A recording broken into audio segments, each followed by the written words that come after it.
Okay, I repeat again. On the other hand, if there is a too much nitrogen, then the carbon get finished first. With respect to the carbon to nitrogen ratio, there should be the ratio is equal to 30. Means carbon is should maintain 30 times more than the nitrogen. So if the C to N ratio is less than 30 at the time, if there is a too much nitrogen is present at that time, the carbon will get finished first, which is nothing but the vice versa of that first comment. So when there is a finishing of the carbon will takes place first or earlier manner, the remaining nitrogen will get combined with to the hydrogen which is present into the digester tank, present into the digestion tank, which is also known as the digester, and there is a formation of the ammonia gas. Ammonia gas will get created due to the combination of the nitrogen as well as the hydrogen. So as there is no carbon present into the digester or the digestion tank, at that time there is a formation of that ammonia gas, and such ammonia gas will kill to the bacteria, anaerobic bacteria, or such ammonia gas make a reduction into the growth of that bacteria. And after that reduction, it will goes up to the zero. And after that, lastly, finally, the fermentation process of that anaerobic digestion will get stopped soon. So these are nothing but the factors we considered into this lecture. I repeat again that before this lecture, we already finished the discussion of that point, like the pH as well as the hydrogen ion concentration. This is the first factor. Second factor is the temperature. The temperature factor is too much having the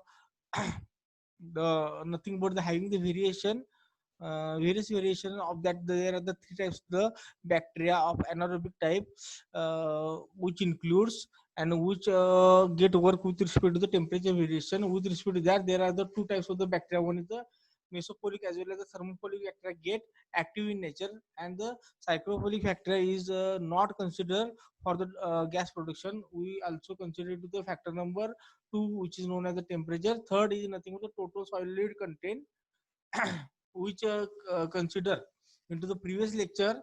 And today's lecture we conclude the loading rate in the form of the amount of raw material, which is also called as the volatile solid, who have to feed into the digester. So how much loading rate should be maintained by us, which is the information regarding that is given into this lecture.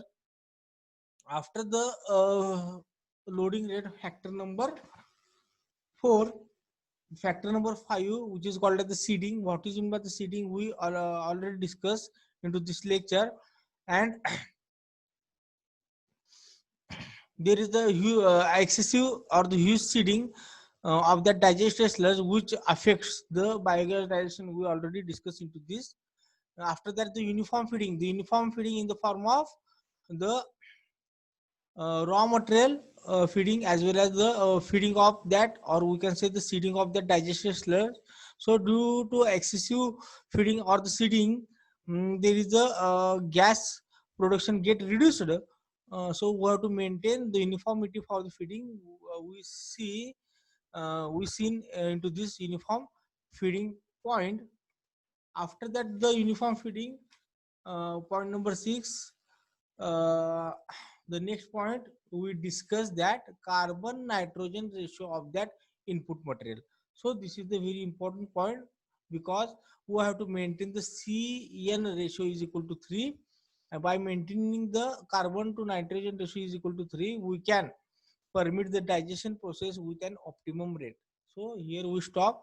In next lecture we will go to see the diameter to depth ratio, nutrient mixing or the steering, or we can say the agitation of that content of that digester, then a retention time or the rate of feeding, the type of feedstock, toxicity, the pressure and the acid accumulation concern point we will discuss in next lecture. Let me stop here. Thank you very much.